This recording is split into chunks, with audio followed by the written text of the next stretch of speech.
I'm Travis Bader, and this is the Silvercore podcast.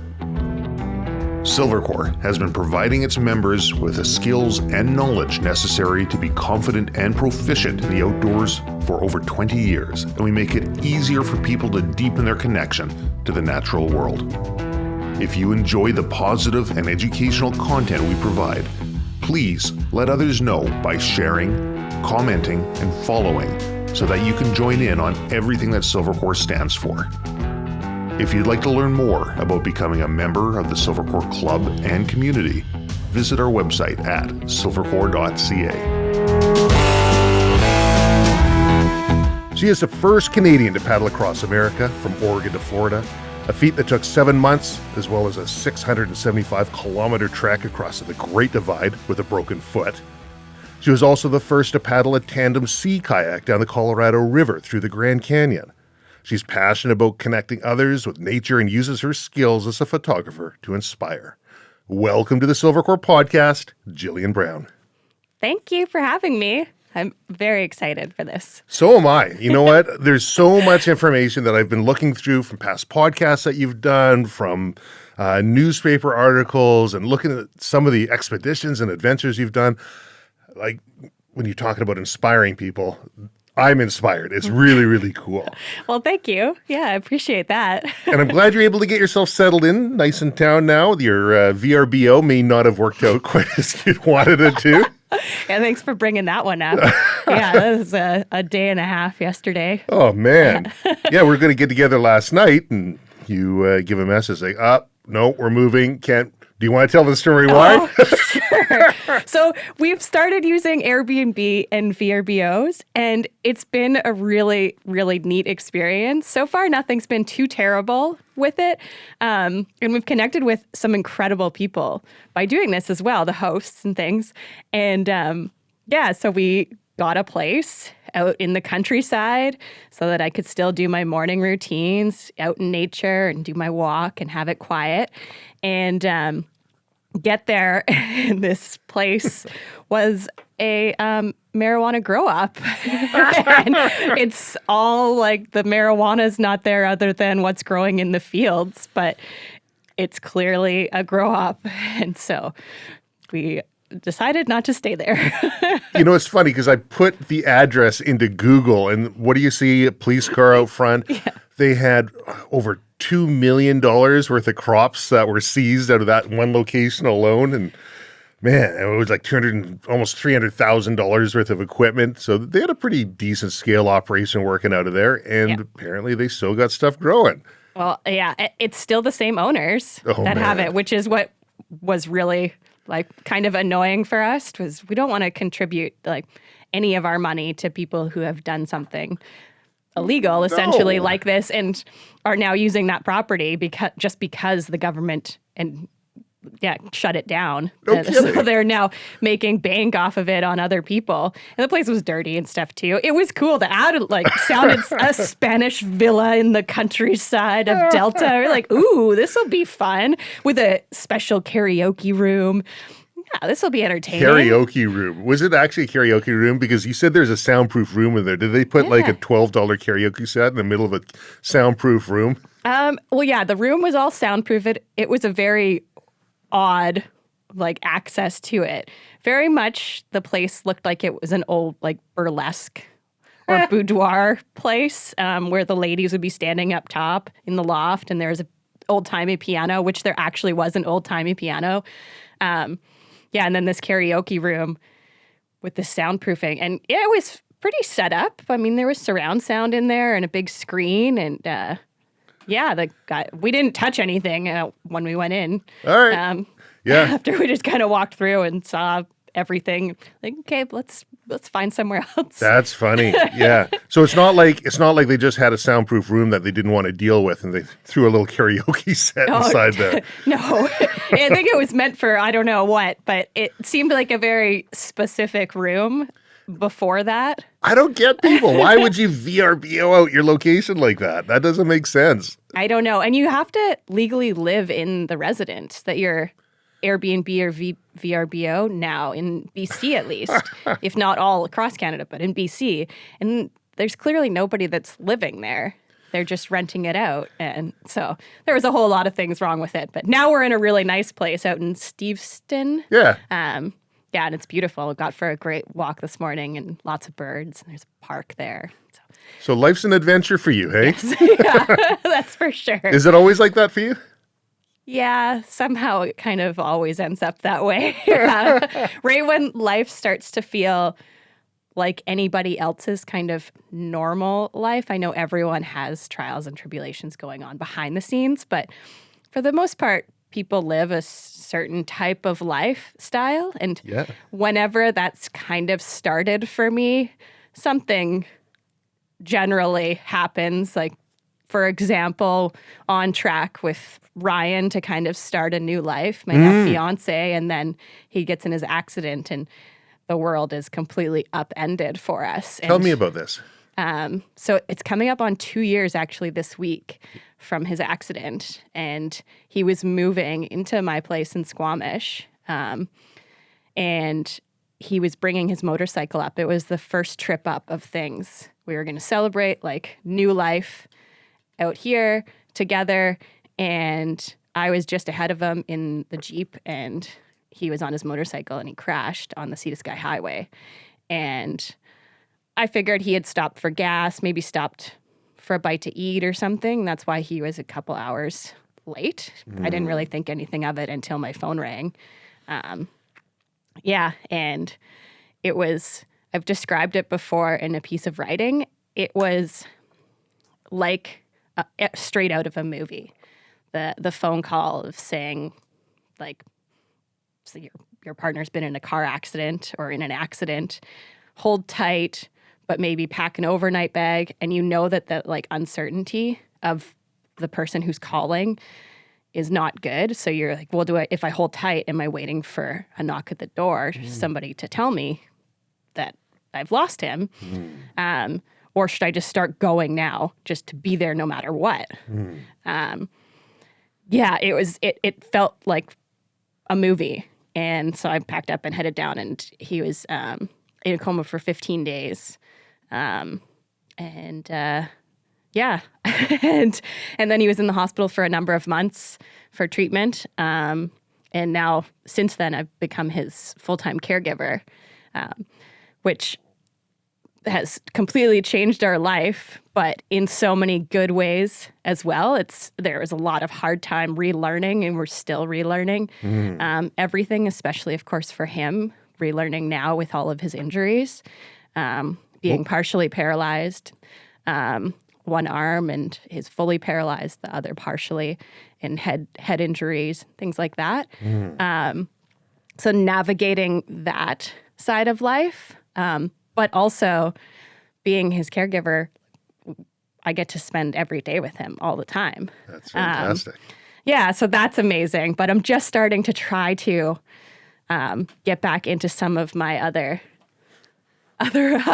passions, like my photography and things, which got put on hold, of course, for the past couple of years. And now we're in a good spot, both mentally and I think physically, to potentially be going back out and taking on photography work again and adventures.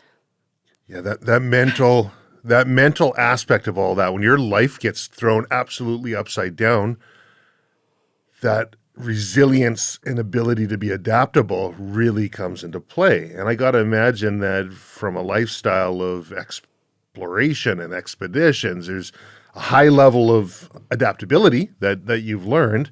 Were you able to apply that? Did you use that and apply that to how you're dealing with this? Oh, yeah. In terms of the adapting and resiliency, when that happened, I have already in the past few years of going through other life challenges, found the tools that have worked for me to navigate mental health and PTSD and just life stresses in general.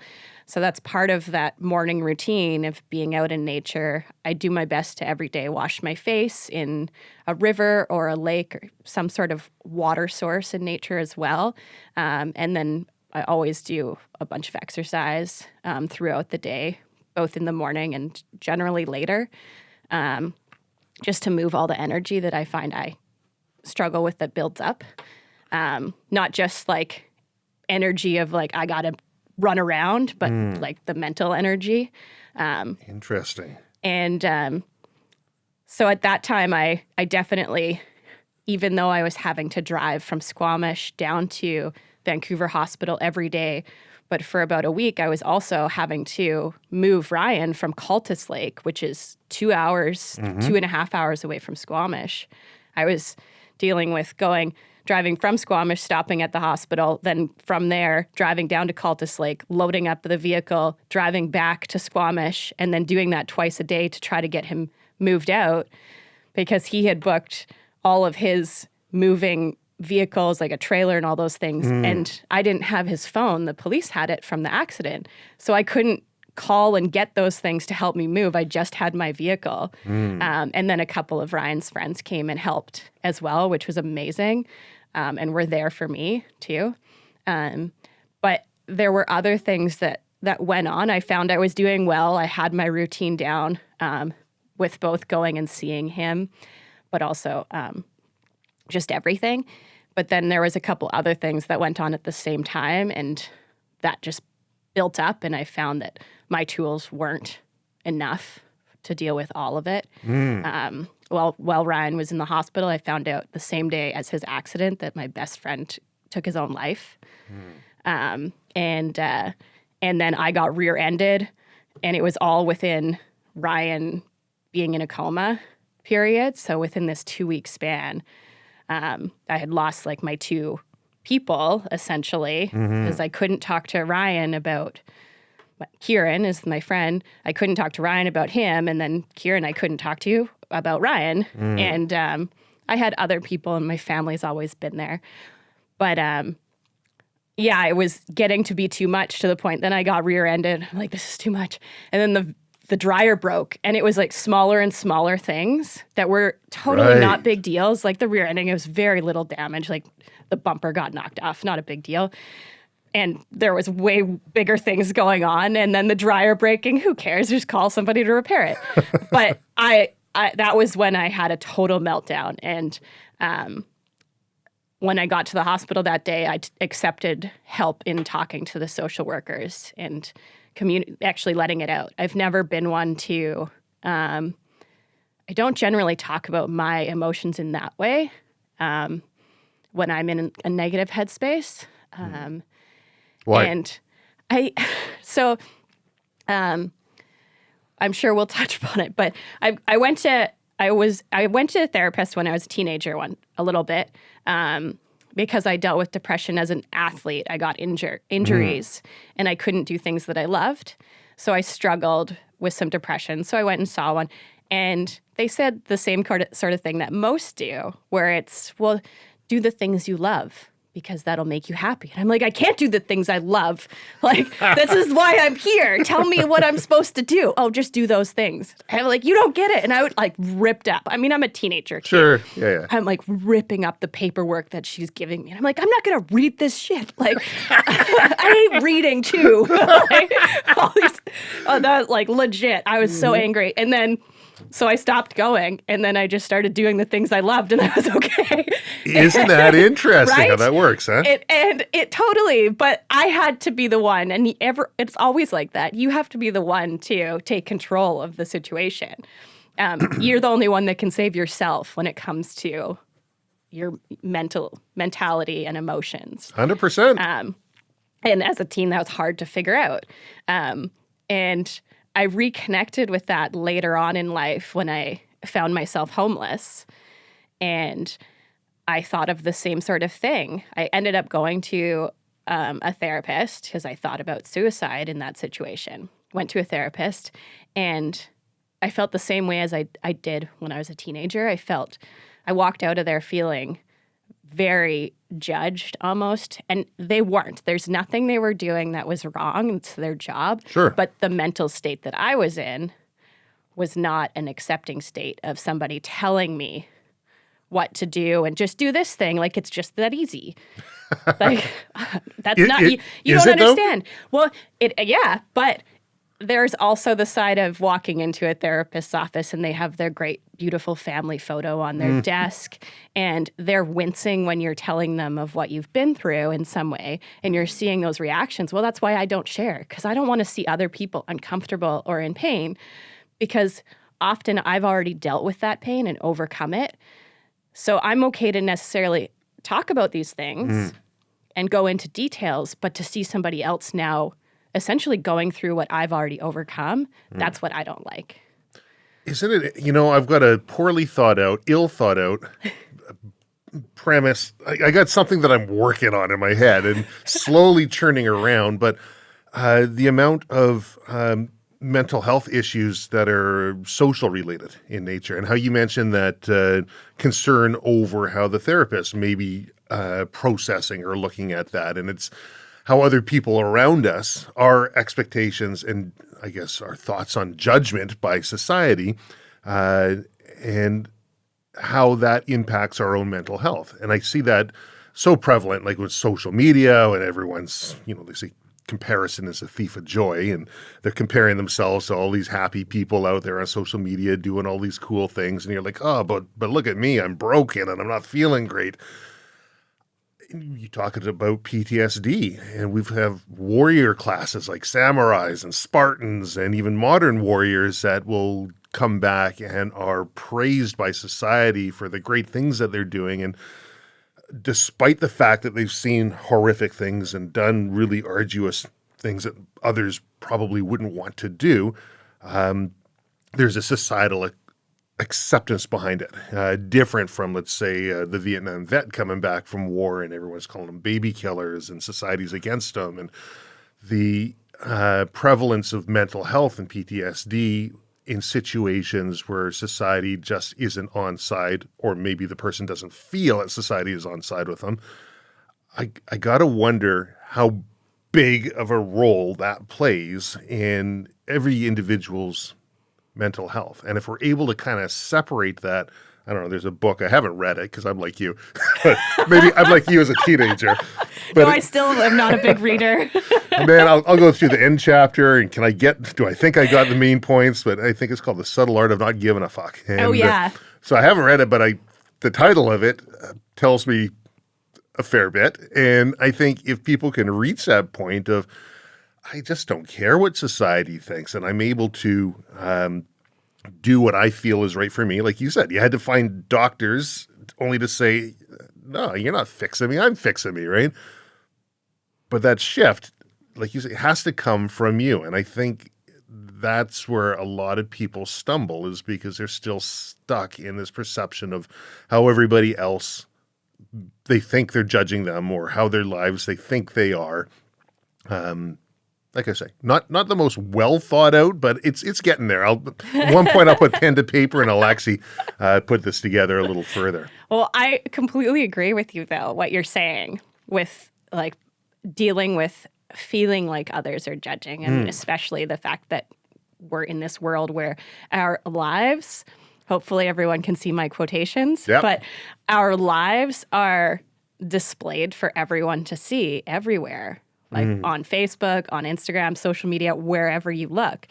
But I use quotation marks because that's the life that you want people to perceive you live. So nobody wants people to perceive your life as miserable and terrible. But if you are that person that's showcasing that, is that now a cry for help or a cry for attention? And then there's the judgment of, I just said that. I just made a rash judgment that those people are in one of two categories, essentially, who are doing that. So that's a judgment in itself, just that. Like, oh, it's a cry for help. That's a judgment. Like, or they're looking for attention. Or a third, they've mentally become whatever it is they think they are. I am my PTSD. I am my depression, right? It's not like a person that says, oh, I cut my arm or I broke my arm. I am my broken arm. No. Everyone looks at that and they say, no, you broke your arm. Yeah. You're dealing with a broken arm. And at some point you'll get better. Depending on the break, you might always have a little bit of a reminiscent reminder there. But you'll get better. Sometimes people that get on that want to dwell in the negative on the social media, it's because they haven't figured out that they aren't They aren't whatever it is that they're ascribing to themselves. Or maybe they are, as long as they're ascribing that to themselves. But if they can realize that they can change that, I think that's where the power comes in. Yeah. Yeah. So a big part of why I go on expeditions and spend so much time out in nature is because that nature is completely unjudging. And for me, as much as I worry about others judging me and what I'm putting out there for different reasons, things that I am confident in, like my photography and my writing, I honestly don't care if anyone likes it because I like it and I'm proud of it. So I'm okay with sharing it. Same with like, I generally do a flex in the morning.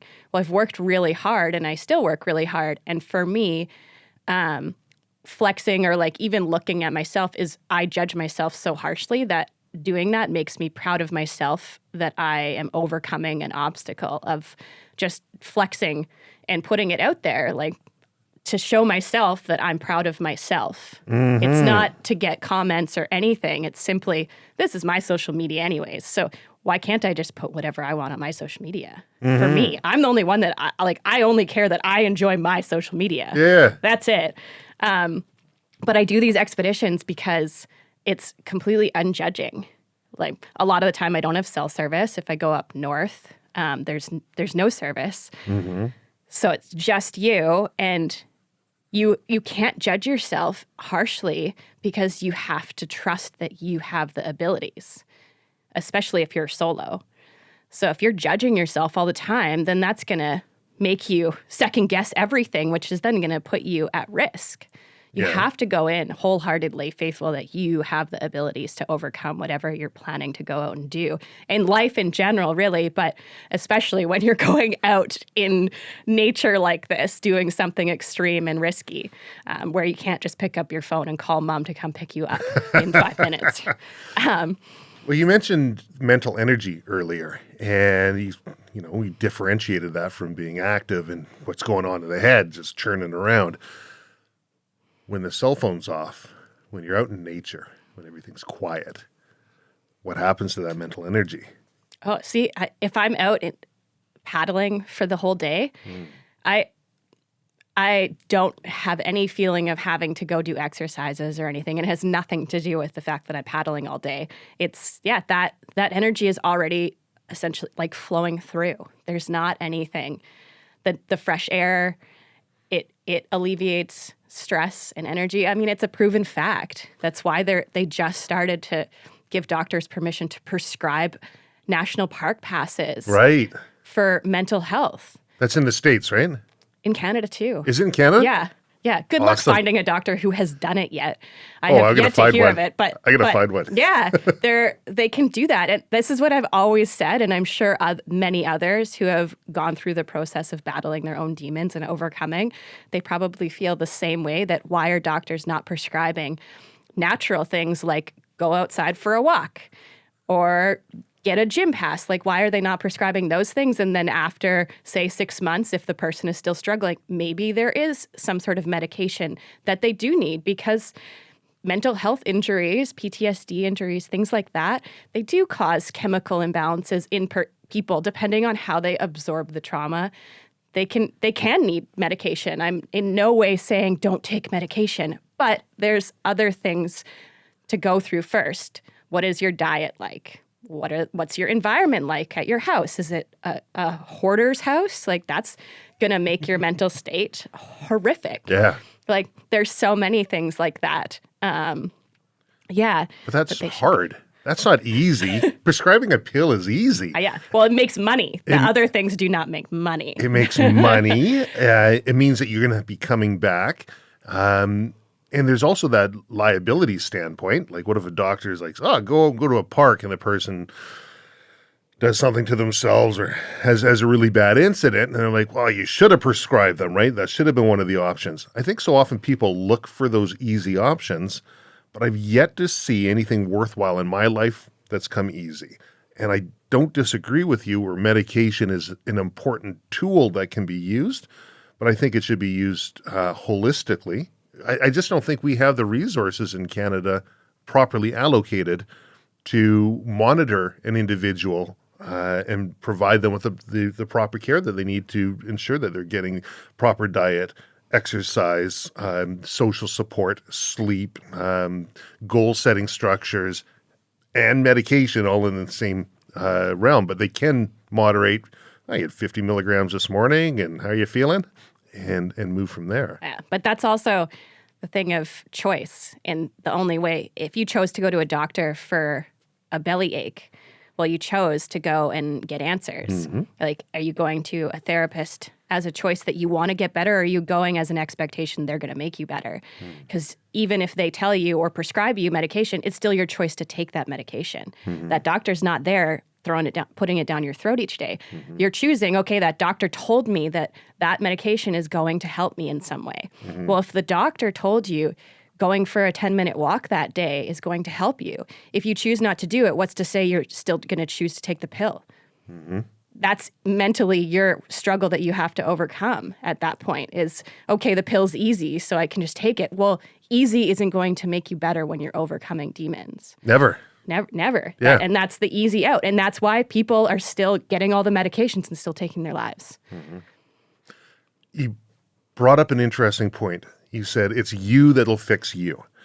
And, I did a podcast as the date that we're recording this. It hasn't come out yet, but by the time this comes out, it should be out with an individual. And he says, I've got an issue with this whole PTSD and medical industry. He says, yeah, there's PTSD, but there's also a multi-billion-dollar industry that's been created around this to perpetuate, whether it's medications or talk docs or whatever it is that can be sold and see a person on a reoccurring basis, right?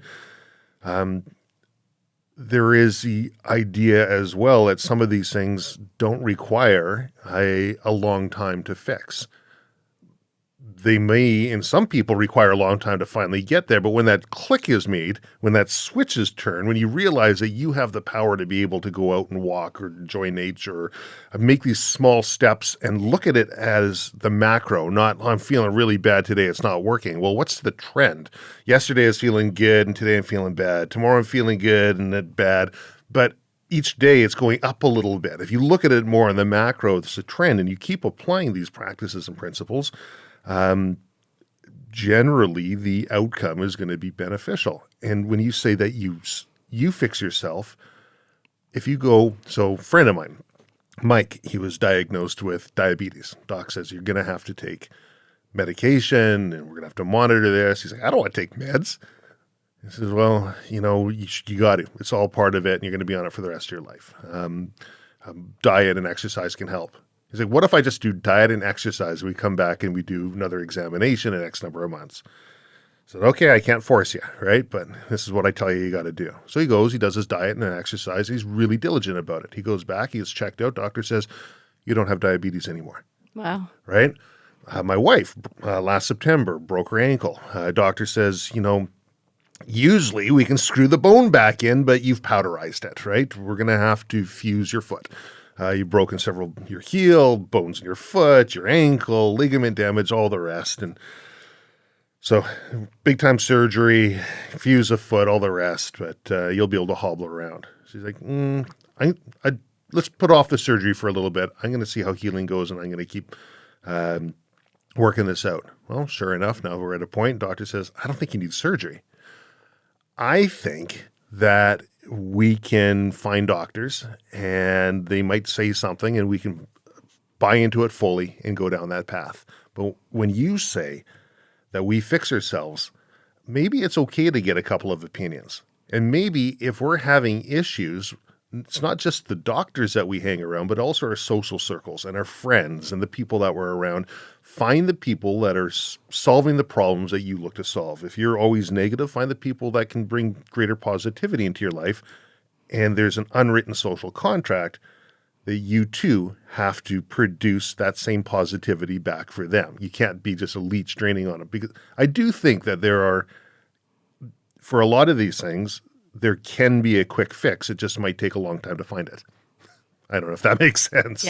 Yeah. I think from what you just said there, I would say the number one thing that cause of any mental health issue is environment. The environment that you're within. If it's a traumatic environment, so abuse, well, obviously that's your environment that you're surrounded in. It's a negative household. You're walking on eggshells, things like that. If you're in the military and you're stationed somewhere where there's bombs going off while you're sleeping, you may not even be in combat. Well, your environment is putting your nervous system in a traumatic state, even just sleeping. All of that. I fully think that it's complete environment. Like I said before, hoarding. Just your house. If you're living in a hoarder's house, that's your environment. It's a negative environment. All of those sorts of things, clutter just in general. And then, technically social media is your environment. If you're choosing to go and just be on social media, that's what you're surrounding yourself and looking at. You could put the TV on. I'm not knocking TV or social media in the regards of what are you looking at on those platforms? Are you going and looking at Nat Geo and reading stories about different new medications they're finding through the work with frogs in the Amazon or things like that, like cool, really interesting facts and stuff, getting an education side of things? Or are you just going and looking at Taylor Swift's next album and seeing she's lost weight and she's wearing a political statement dress or something? Like, I'm just saying, like, are you choosing to go and make that your environment? And now you're, of course, putting yourself in a mental state of like, well, I should look like that. I should believe that. For me, when I mentioned briefly that I was homeless, well, I left an abusive relationship, and there were aspects of that environment. I was in it for 5.5 years, and there were aspects that were positive. We had a dog sled company, and every day I would go down to the dogs to feed them and water them and clean up, and I would nuzzle my face in their fur and their neck and give them big hugs, and I would be thankful it was me there and not somebody else, because somehow I knew I was going to get through it. That was the positive, and that was what got me through. There was some positive context to that environment. That's part of why I was there for so long. And when I left, I had to leave everything. I had to leave the dogs, everything behind, and ended up homeless. But I was homeless in a tent in nature. So my environment shifted, and in ways I felt it was negative because I was scared and I was alone and I had left everything. And I'm homeless and I'm worried about judgment of my family. How are they going to think? All of those sides of it. But I was in nature, which was a very healthy environment. So after getting through that side of things, like having suicidal thoughts while I was there, but I never had suicidal thoughts when I was in that relationship. And that's what scared me and why I went to the therapist at that time.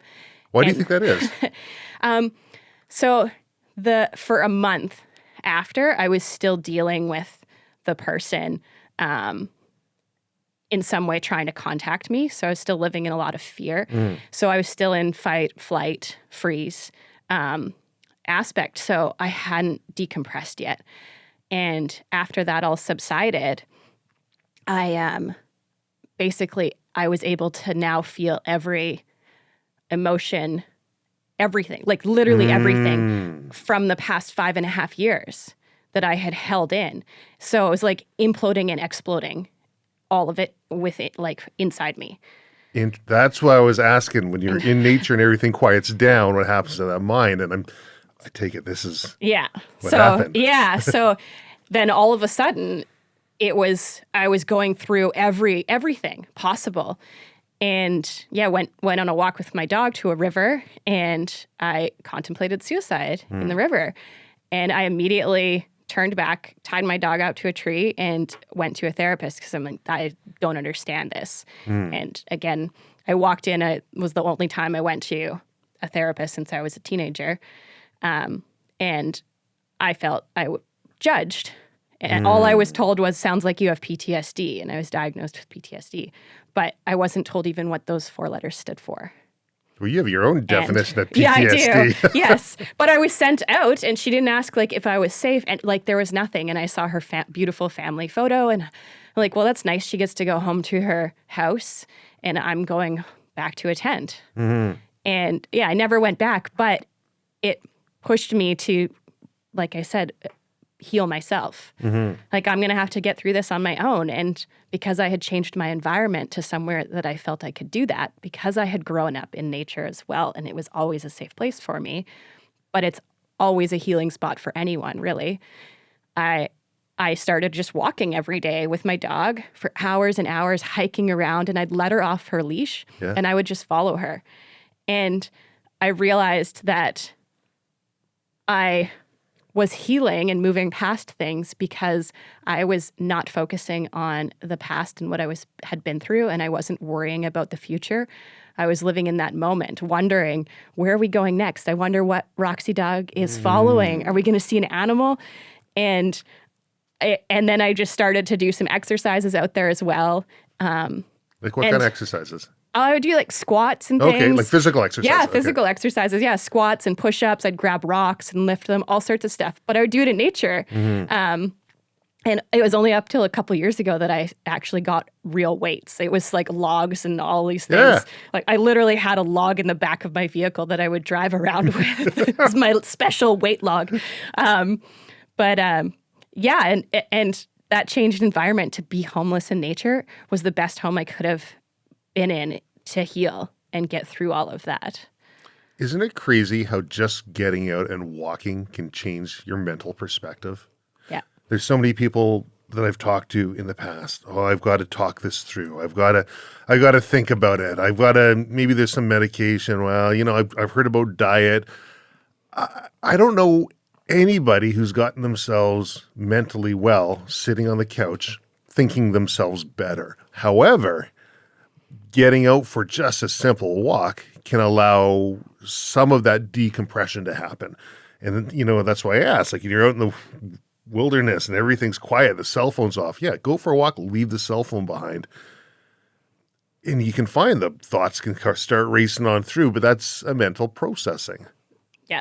And it's so powerful. Right. And part of the thing for me in the mornings, which I've done since that day of contemplating suicide, is every day I stop at a water source and I wash my face in it. And it's been since that day. So that was 2016 till now, 2024. And every day possible, I have done that since then. I have washed my face in water. And at times I was doing like fully immersed in ice, like glacier water as well. And a big part of that is because it stops those thoughts. It is a total reset. There's a lot of studies that show that even just splashing cold tap water on your face, it's like a reset for your nervous system. And for me, that's a big thing because my mind will race and race and race while I'm out for that walk. And it'll race in negative ways. It'll race through anything that I potentially had on my mind the past couple days. And to the point where sometimes I have to actually stop and write it out just because I'm like, I have to like get this off my mind. But as soon as I wash my face in that river, the rest of my walk, I'm not thinking about really anything other than probably my dog or throwing a stick. I don't remember, but I remember before that what I was thinking about. Interesting. What happens if you miss that routine? Ask Ryan. I can get away with it. Like, I'll still wash my face with cold water just from a tap.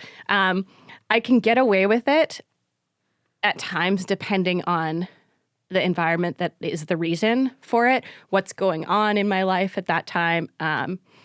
But it's so ingrained in me and it's so important for me because none of us truly get over, I don't think, these demons and things. They're always there. And for me, I just, as much as it's been a long time and I have these tools and I share and stuff, I still feel like it's still so fresh that like some of those moments still feel like they were yesterday.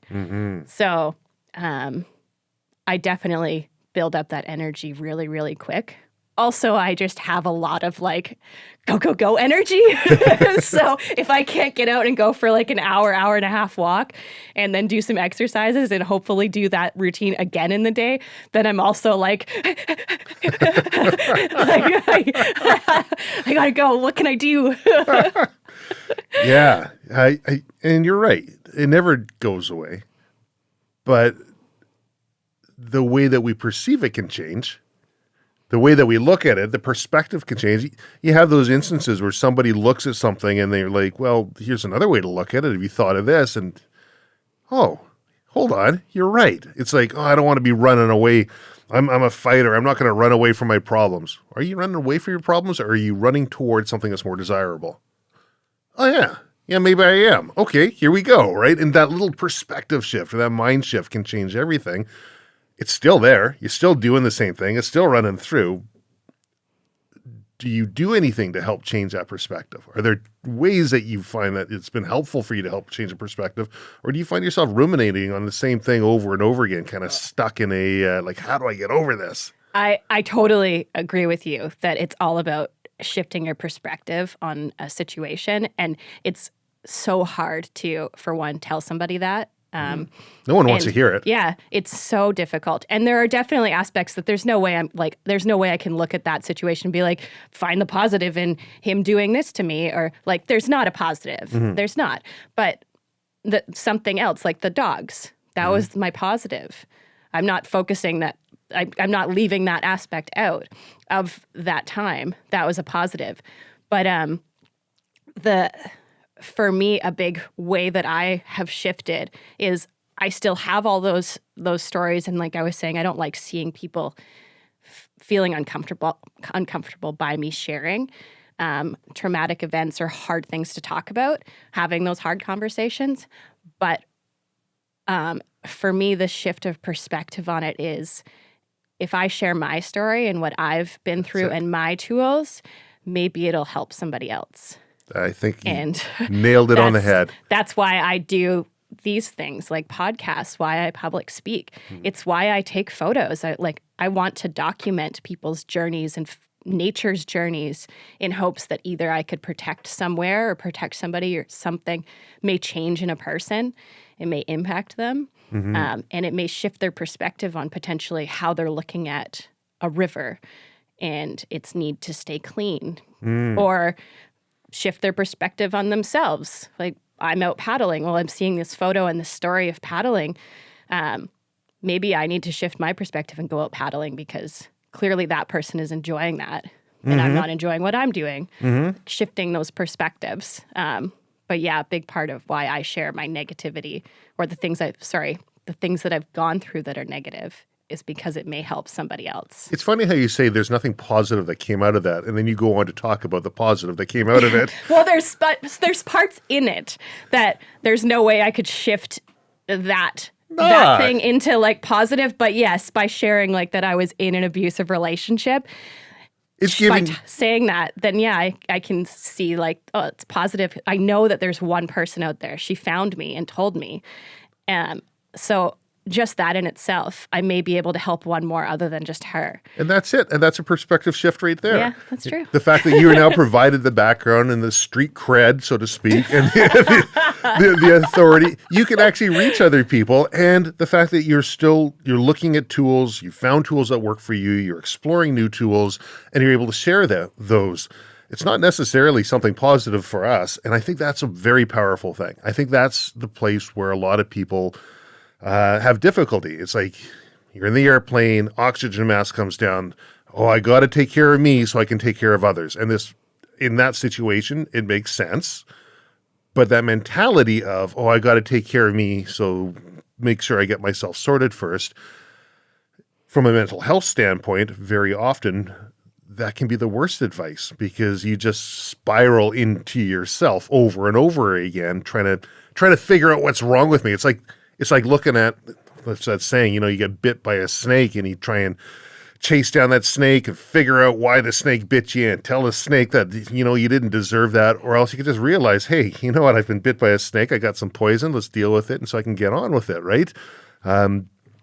The act of being of service to others can help you immensely. And what you're doing, that difficult times that you had, the areas where you see no positive outcome from it, actually has a positive aspect that you're able to use that to help others. So I think that's a very strong perspective shift. That's definitely true. I guess I hadn't looked at it in this conversation like that. But yes, it's totally true. Like from doing all those things, I wouldn't have, and like being through all those things.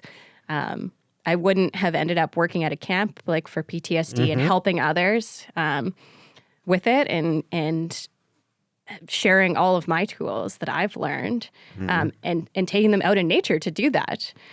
And putting people in uncomfortable situations out there that they find uncomfortable. And potentially by them seeing how comfortable I am, it allows them to feel more comfortable there.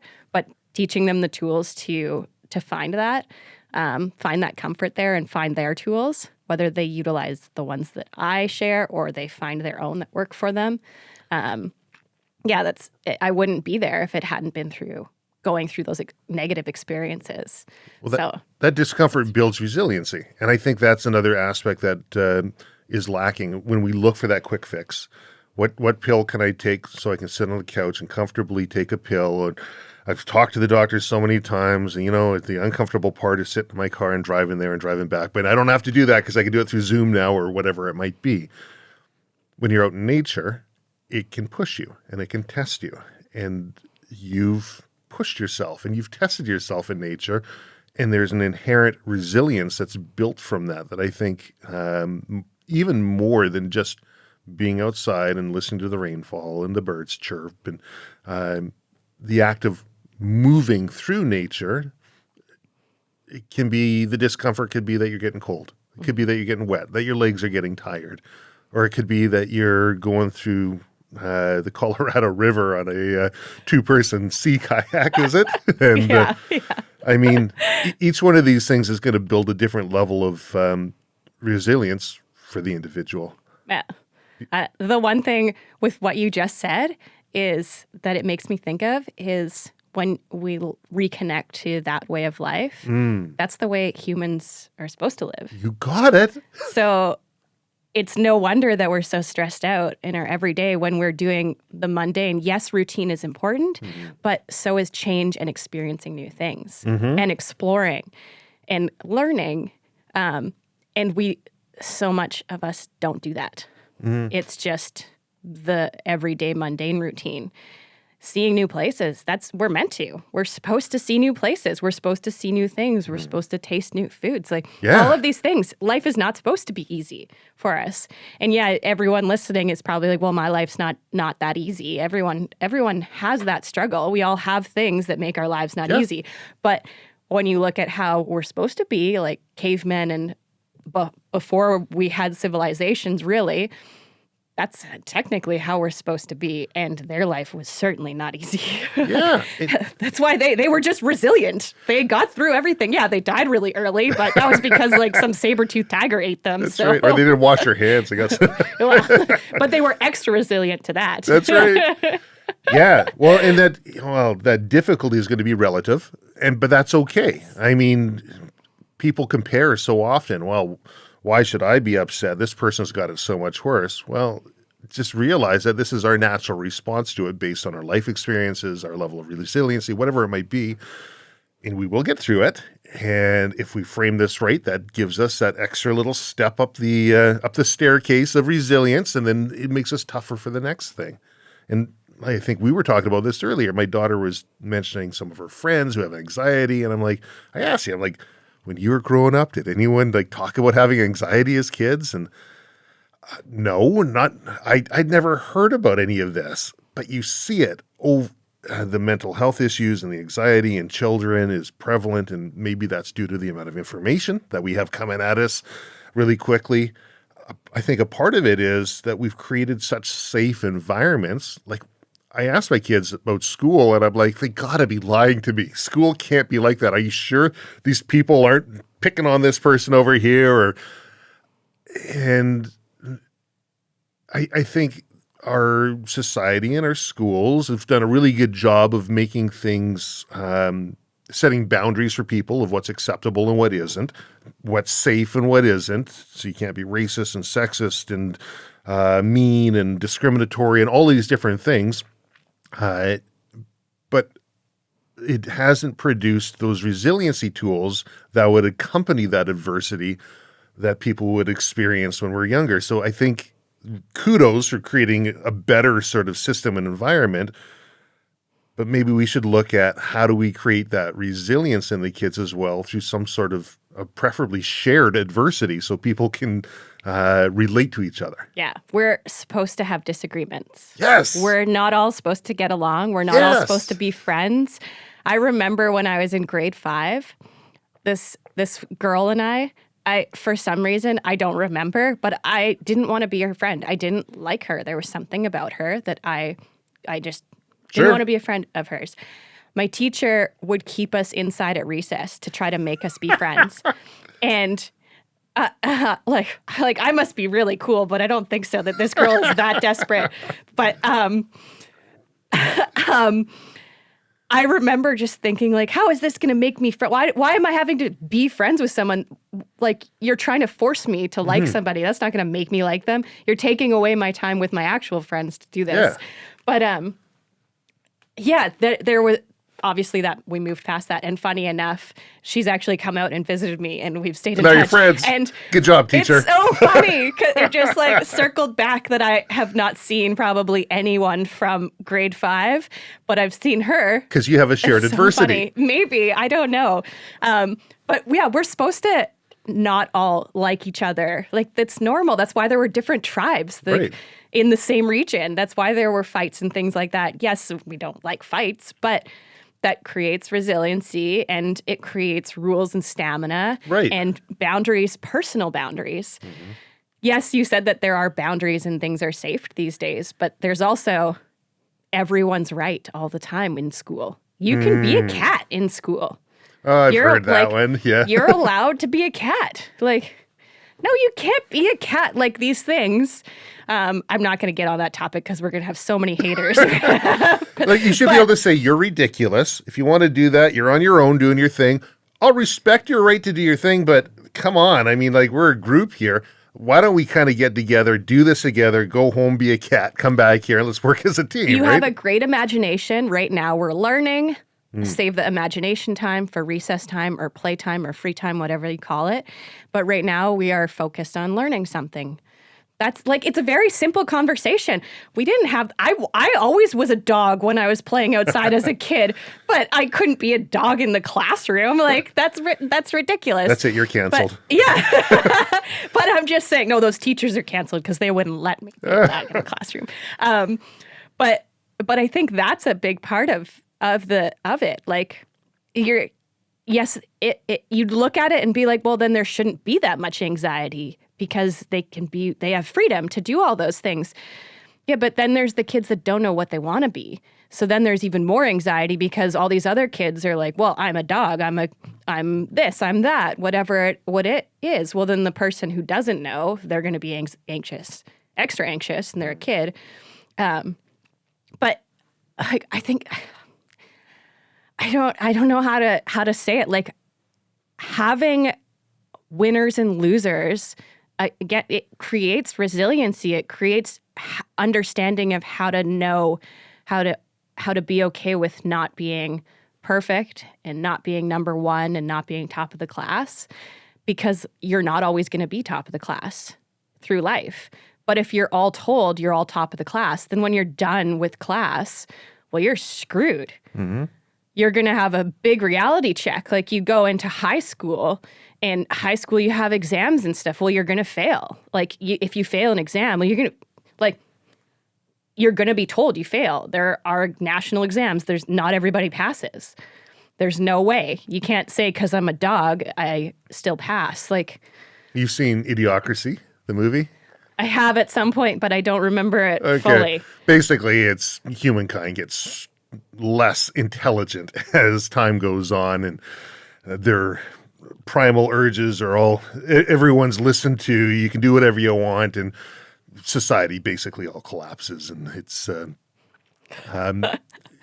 a comedy by Mike Judge. It's not supposed to be a roadmap for where we're going, but boundaries. People need boundaries, and by saying no, and this is where you rank on this scale. Hey, if I rank 0 on a scale of 1 to 10 on my mathematical abilities, doesn't mean I'm stupid. It means I get a 0 on that scale for whatever that testing group is. It's like Mensa. I've done very well on Mensa on all of those tests Doesn't mean I'm smart. It means I like puzzles and games, and I can work my way through it, right? Yeah. It depends on the system. But those boundaries, kids crave them, adults crave them. If you have employees and you say, go do whatever you want, they will push those boundaries and they'll look to where their limits are. And if you don't push back, eventually they'll become dissatisfied in one way, shape, or form. Kids will become disgruntled, upset, feel unloved. Coworkers will feel, well, I guess I can do whatever. Maybe I run the show around here, right? We need these boundaries to know how to be able to interact with each other socially. And when we start removing them and everybody's opinion is just as valid, I think that's where a lot of these issues are coming in. And I see the pendulum swinging back too. Like this whole cancel culture thing. You said something wrong, that's racist or that's sexist. And the person's like Jimmy Carr, the comedian in the UK. I love it. He says, next time I get canceled for whatever I say, I'm going to stand up and say, I'm sorry. And they're going to say, he's just saying the words. He doesn't mean it. He's like, you get it. I'm a comedian. I can say words and I don't mean it, right? Yeah. I think that having a society where we can disagree with each other respectfully and not everyone's on the same page, massive. Yeah. You have to. I mean, look at like Vancouver is the most diverse city in the entire world, debatably. Is it? I don't know. Culturally, well, how are we all living in a city together? Because we're accepting of everybody's different beliefs and stuff. But is anybody sitting? You have to sit down and go and understand people. That's how we grow too, and how we learn. Like I absolutely love debating. Growing up, my brother's very stuck in his ways. Like he's this is the way. It's right or wrong. His way's right. And he's been like that since we were kids. Yeah. For me, I could care less if I'm right. I, for one, want to have a conversation to learn. So I would just start a topic because I would know it would go into a debate. And I would just love it because I would learn from him too. Just, and I would learn. The pot. Well, yeah. I mean, that was really why I loved it. But I would also learn other opinions and other views on the world. And I learned so much through that. I've still to this day, I learned so much through my brother when we get together because of that, because what he shares and knows is so vastly different than what I share and know. And it's no less valid or important, but it's good to see that other perspective because you can comport yourself accordingly as you move forward with a different set of guiding principles, perhaps. Yeah. Exactly. There's also, with going back to the fact that your daughter brought up that her friends have anxiety. This is a funny one because it's hard to.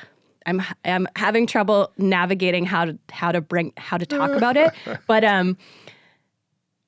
it's great that mental health is so talked about now, and it's a lot more accepting. But I think a lot of it through social media and that side of things, it's almost glorified it.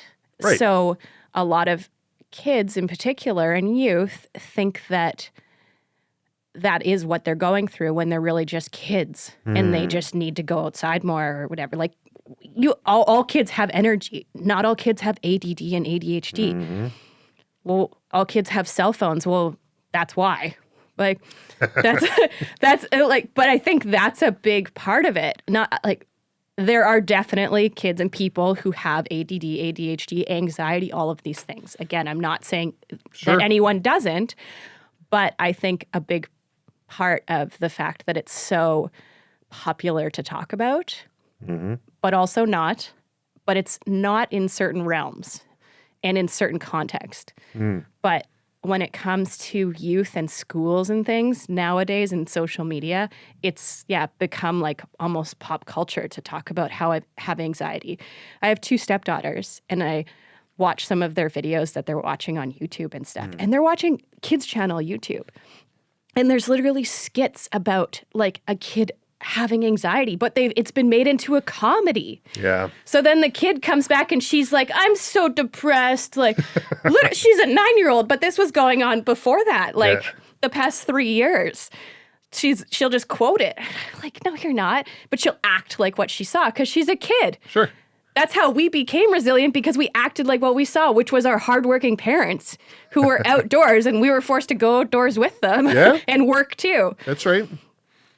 That's such a huge part of it, I think, as well as the whole fact that because of it's so talked about and so popular, the pharmacare and doctors can really utilize that to make money. Well, if you're a hammer, everything looks like a nail, right? And okay, so neurodivergent. We're going to call everyone neurodivergent now. What level of the spectrum are you neurodivergent on? And, well, maybe we're normal. And maybe this is a normal, natural, psychophysiological response to stressors that we've encountered based on our life experience and based on our social structure. Because you and I can experience the exact same thing and mentally experience it in two very different ways based on our background. And it was like when we were talking about STAS, right?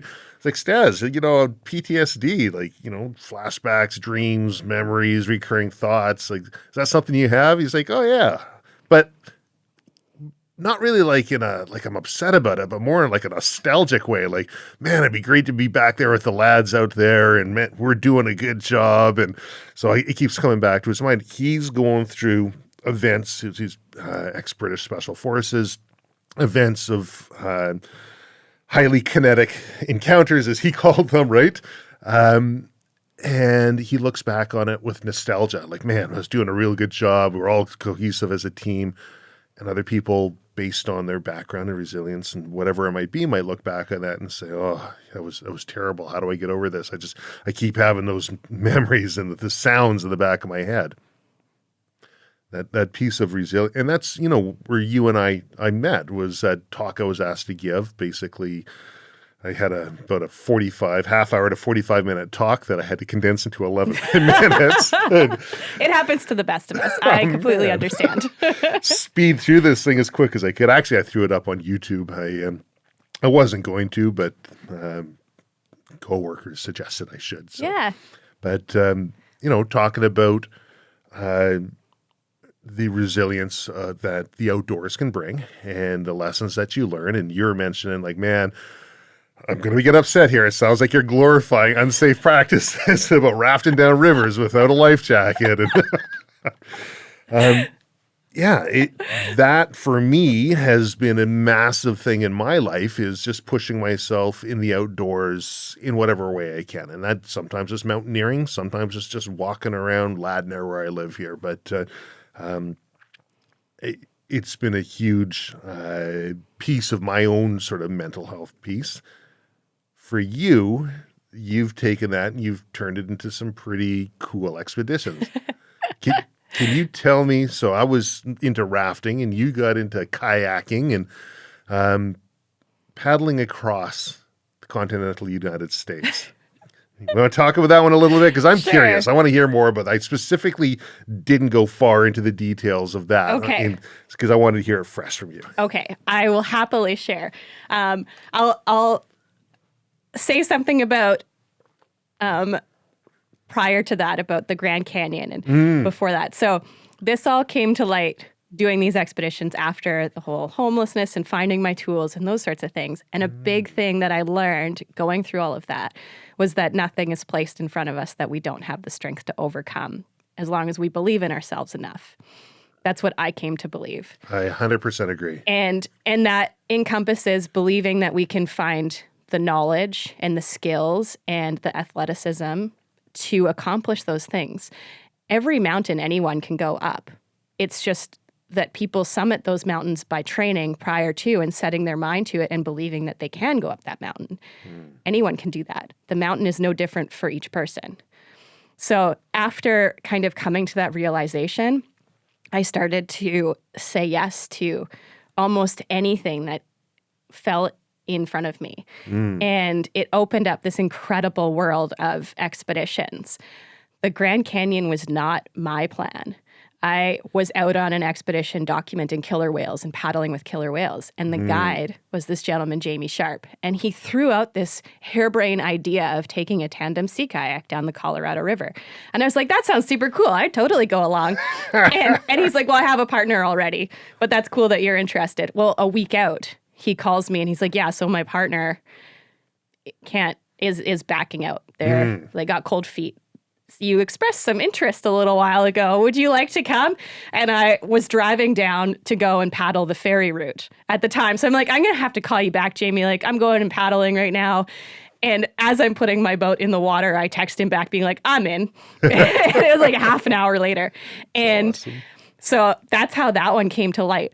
But the same thing goes for the America one. A month out from doing this trip, I got a call from the one gentleman saying that the 3 other teammates had backed out and they needed somebody who could document and paddle, and the sponsors everyone was already on board, like all the funding, and they all trusted that I could get the job done as well. So they all backed my skills, which was incredible, just like Jamie did with trusting me to accomplish this world first goal. He trusted that I was going to be the partner to be able to do that with him.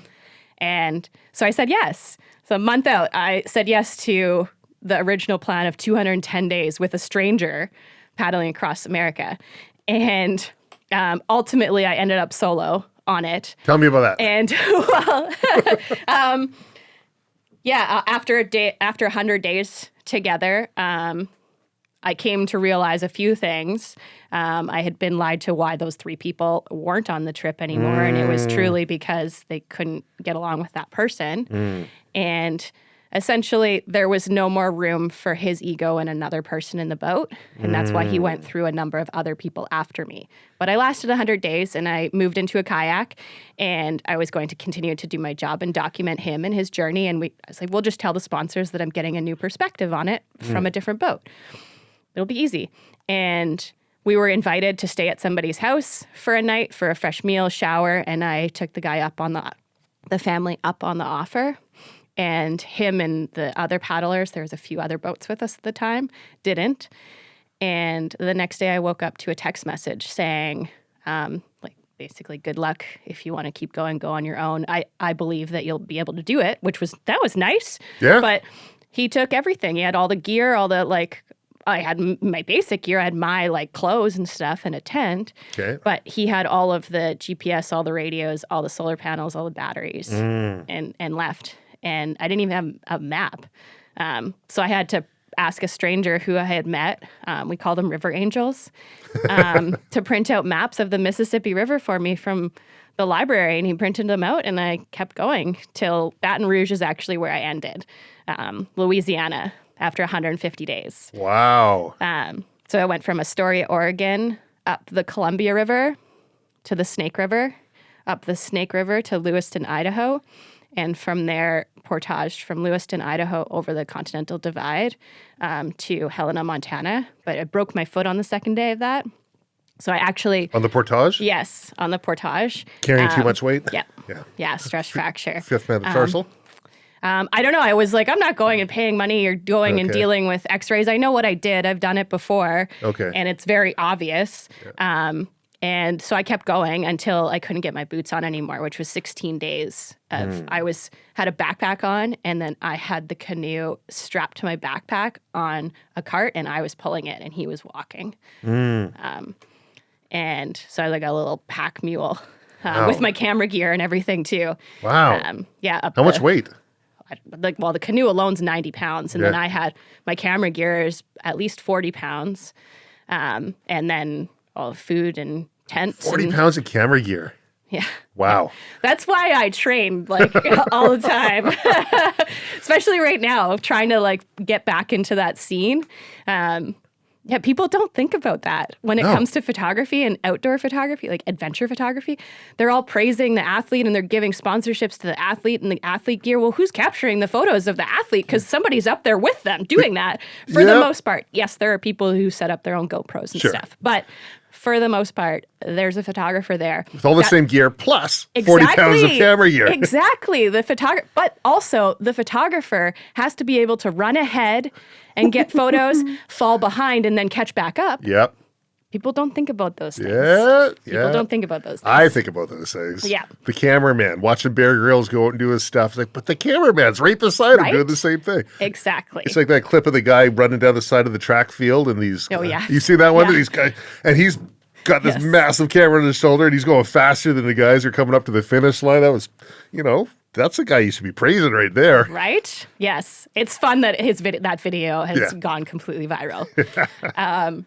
So from Helena, Montana, I got on the Missouri River and the Missouri River to the Mississippi River, and then the Mississippi River down to Baton Rouge, Louisiana, which is where I ended up finishing. The goal was Miami, Florida, and taking the intercoastal waterway along the Gulf of Mexico. But because I didn't have radios, GPS, those sorts of things, I didn't feel safe. Is the hardest thing to know when to. You feel like it's quitting, but when to stop. And you can always go back, like I've said about the mountains there for anyone to climb. Well, that river, Gulf of Mexico is there. I can go back when I feel safe, when I have the knowledge, and do it properly and do it in a way that I'm going to enjoy it as well. That is a hard thing, eh? Am I quitting or am I making a pragmatic decision? I vanished off social media when I had so many people following, like sponsors, partners, magazines, all of these things that I was working with. And I felt like I was letting everyone down, calling it quits there. And I hadn't shared what had gone on either. People saw that I was all of a sudden in a kayak and by myself. So I had all of that weight on me too. And I'm not one to like to speak negatively about another person. In a way, like you'll hear me say that I was in an abusive relationship. And if you knew me, you could know who that was. But I'm not going to go saying the person's first and last name or anything and being like, this is where they live. And like smiting their character in some way because maybe that person changed. Maybe it was just me. I don't know. But everybody also has their own story of events that have gone on too. And what value does it bring you to go over that over and over again? Well, yeah, it doesn't make me a better person by saying negative things about another person. Yeah. But at that time, it was really negatively impacting me to the point I was actually started doing my exercise routine. Again, while I'm paddling across America, I was doing squats and sit-ups and push-ups every day because I had built up that energy, and just paddling and being out in nature wasn't doing it for me anymore. I was in such a bad headspace at that point that I tried to use my tools some more to help. Did that suicidal ideation return? No, the only time I've ever had that experience was that one time there. And when I've never, ever had any thoughts like that. That's why it was so scary and why I did something that was so not me to go and talk to somebody about it. Because I've never, ever experienced a feeling like that or a thought like that before. So if the negative thoughts are returning to you, despite being out in nature, despite being physically exerting yourself, kayaking, canoeing, and you find yourself in a situation where you got to start getting back into your exercise regime, it would suggest to me that maybe exercise isn't the ultimate answer, and there's another piece of the puzzle in there that needs to be addressed. Well, there's always, like, the best thing you can do, anyone can do, is learn as many tools to help yourself as possible. Like, it would be like going into Home Depot and learning as many tools as possible because you want to build your own home. If you only go in and learn how to use the hammer, good luck building that home. That's going to be really difficult. Yeah. But if you learn how to use as many tools as possible, then you may only need the hammer, but at some point you're going to need a saw. So you go back and get the saw. You know how to use it. It's in your tool belt. You're going to use it. And at that time, I knew, okay, well, I'm not doing fitness in that way, like a fitness routine that's like regimented. I can bring that tool back in. That's an easy one for me to start incorporating again. I stopped writing.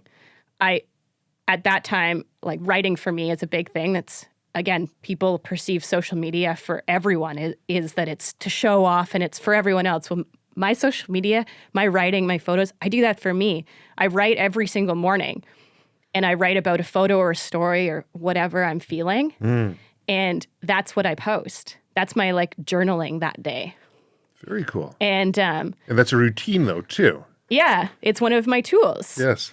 I don't like to write out like I went through this and like the like abuse and that's what's on my mind. I don't like to write that out, but I'll write out something about a photo or a story or something. If I'm struggling, I'll look into a word that's on my mind, like perseverance, and I'll write about perseverance in a way that relates to a photo in some way. But while I was out there, I stopped journaling and I couldn't get myself to go back to it.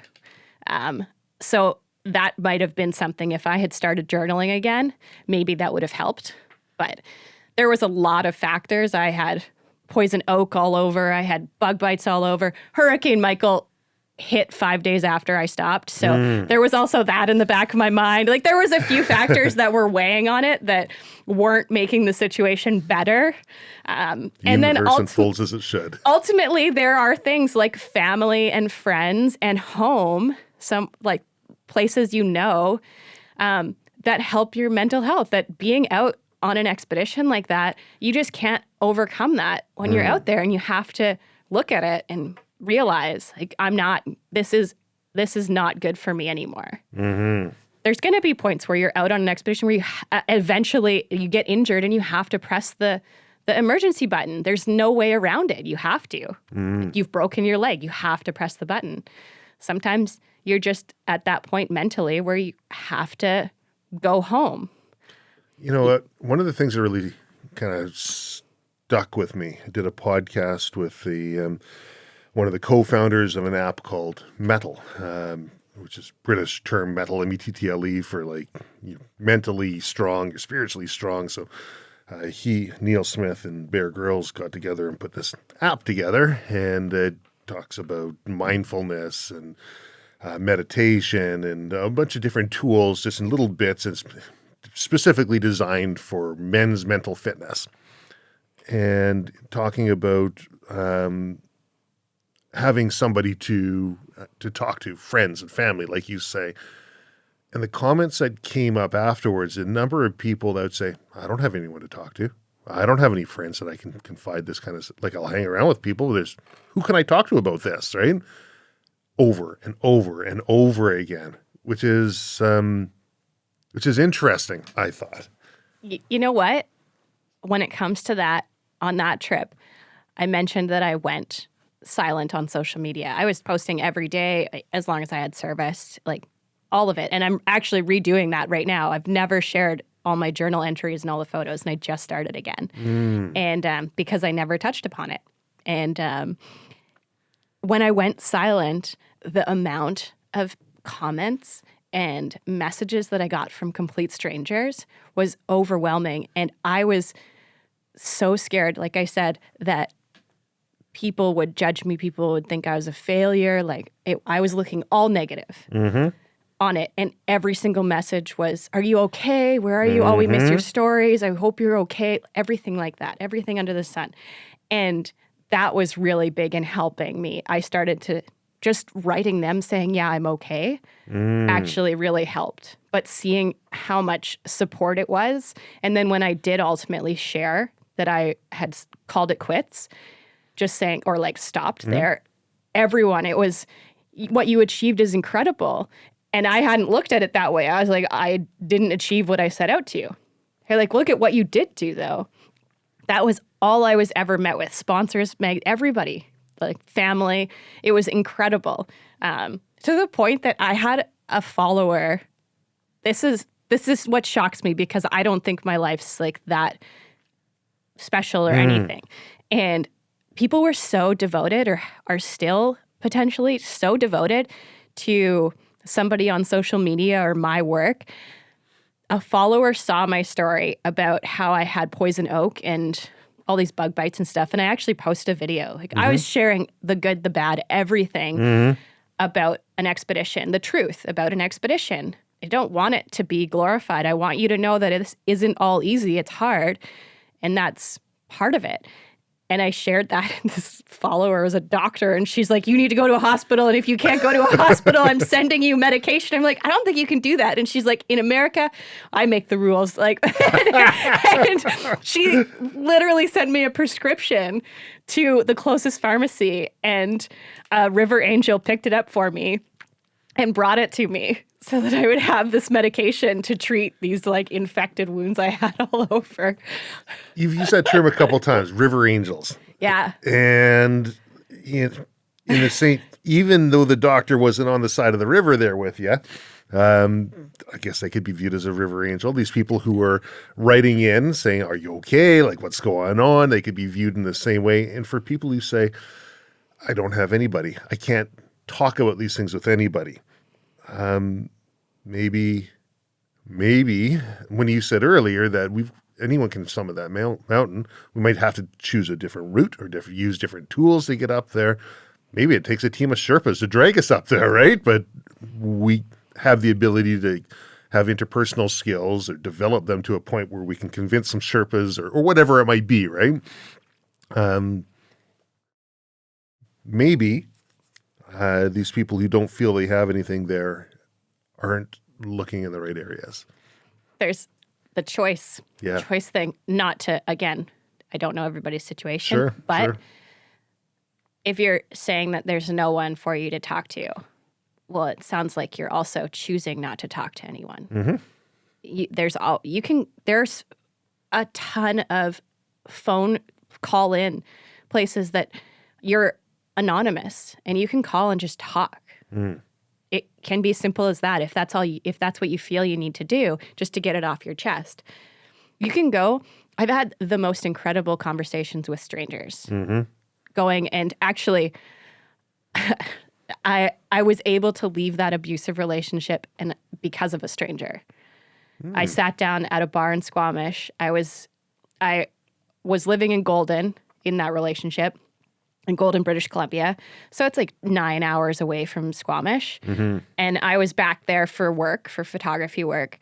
And I wasn't sleeping. I hadn't slept in years, essentially, at this point.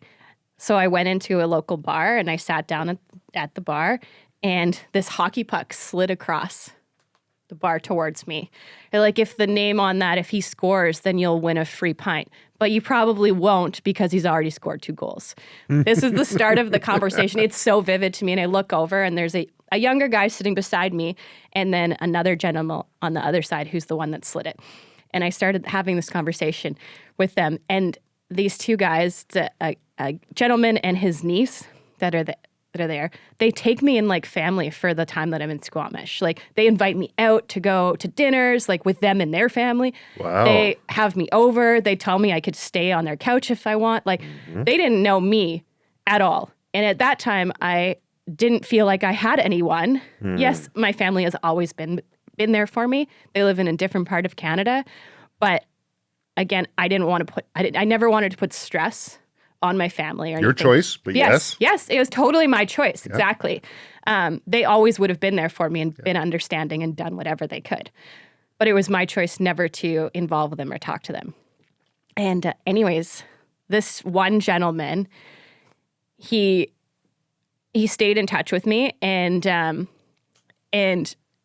on my drive back to Golden, I would get in trouble for anything on my phone. My phone was always searched, and I had phone calls and texts from clients like that were like just a phone number. There was no name, and it would be a phone number, and it would say like, oh, I'm running 5 minutes late, or where are we meeting? And I looked at it like, well, I'm going to get in trouble for this, even if it's obviously it's a client. I'm going to get in trouble for this, but I can't just delete all this because then I'm going to get in trouble for this things being deleted. So I'm looking at my phone. I'm pulled over on the side of the road, and the first name that came up was this gentleman on my phone for a text conversation. And I clicked it and I called him, and pretty much without saying anything, he figured out what was going on. And I left a week later, that relationship, and that gentleman answered the phone every single time I called and texted me, and he set up a escape plan, essentially. He had done some work over in Afghanistan, with kids. And in doing that, he had to go through some safety procedures of escape plans and things like that. And so he kind of went through that process with me, and he knew people in the area. So he actually contacted people and said I could go stay there, things like that. But he was there for me the whole time, this stranger that didn't know me at all. And I always say that he saved my life, and he's always like, no, you saved your own. You chose. I didn't go and drag you out of that situation. You chose to, for one, call me and talk to me, but you chose to leave. And he was the first person I saw after I left. Really?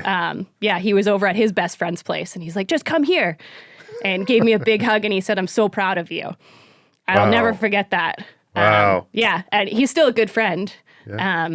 But yeah, like just the fact that a stranger kind of acknowledged my existence at all, I attribute to saving my life. And that's why I will always invite conversations too. And if I see somebody not doing so great at a bar and people are like, well, they've been drinking all day.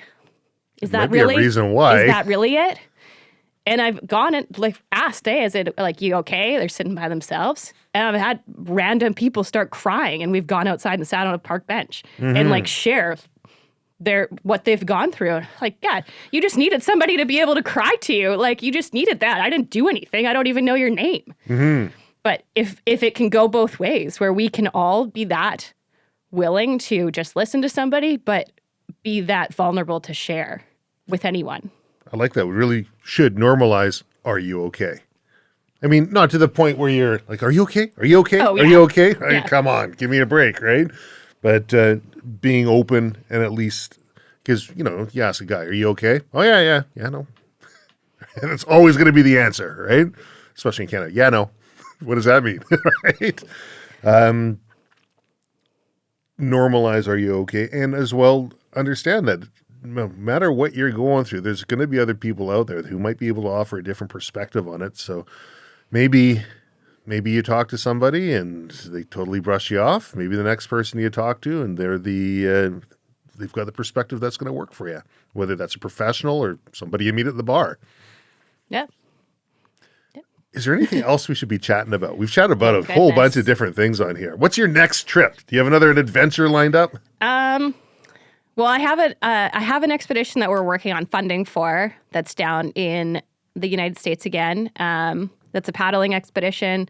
But the main concept, actually, there's two concepts towards it. We're making a documentary, and it's about the importance of clean waterways.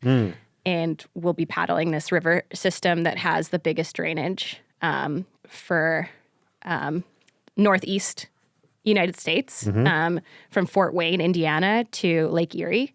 So it's like 28 counties drain into the Maumee River. So we'll be paddling that and documenting the ecology, the ecosystems. We'll be doing some education and water sampling along the way. But a big part of my portion of it and what I'll be sharing is the importance of clean waterways and nature, clean ecosystems for us physically and mentally. People don't talk about that. Yeah, having those safe spaces to go and wash your face in some clean water. I definitely this morning walked to a certain spot around here to wash my face because we're right beside Vancouver and we're in Delta and Richmond and all of that area. So I wasn't about to use certain water to wash my face, but I did find some clean ocean water. So I felt that was acceptable. So for me, that was really important. And and that brings clean air too, less polluted air, which is, of course, going to affect us physically and mentally. Anyways, that's on the horizon. Yeah. We're still trying to work on some funding for it. How do you get funding for something like this? There's a lot of ways. So we have PBS Ohio on board. So they were helping. They've helped us write grants. So there's grant opportunities, so you can apply for those.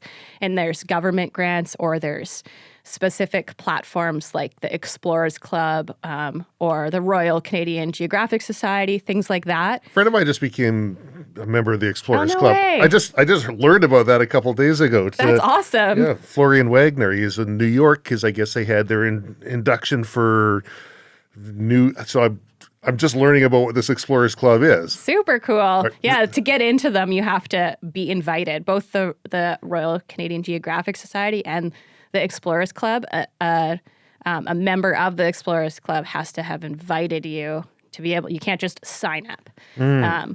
But there's things like that, and then there's of course like Clean Waters org, like organization that offer grants, and MEC offers grants. But then you can get sponsorships too, which are just a different form of grant, kind of is an easy way to put it. And you can get investors and things as well to expeditions. That's the work. Yeah. Like people look at the amount of comments that you get as I'm sure you get these too through your social media is, I love your life. I wish I had your life. And I'm like, this is like 10% of my life. Just I love so my you life know. too. There's like, yeah, I like it. But 90% of what I do is sitting in front of a computer or going around and pitching myself essentially, which I'm terrible at doing, but trying to get funding. And that's such hard work. It's so frustrating too, because you're like, this idea is so amazing, this project's so important, but nobody believes in it. Or maybe they do, but why won't they help? Like, yeah, it's that's the next kind of big expedition thing. I'm also doing a paddling race in the Amazon next year with a friend of mine, Canadian female team doing it. Yeah, that'll be fun.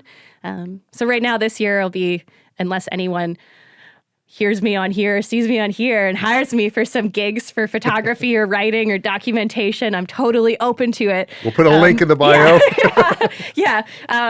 It'll be the standard summer. We do our best to go out to our family cottage where I grew up in northwestern Ontario, and we'll get to do lots of time outdoors and paddling and seeing turtles and frogs and all the wildlife. So I love it. yeah. Well, we'll put some links of those in the description so people will know how to contact you, follow you on social media, see the work that you're doing. And if there are people out there who want to be sponsors and see some of these adventures through to fruition, I'm sure they'll know how to get a hold of you through social media. Jillian, thank you so much for being on the Silvercore podcast. I really enjoyed this conversation. Thank you. It was great. I'll come back anytime. Oh, you'll be back.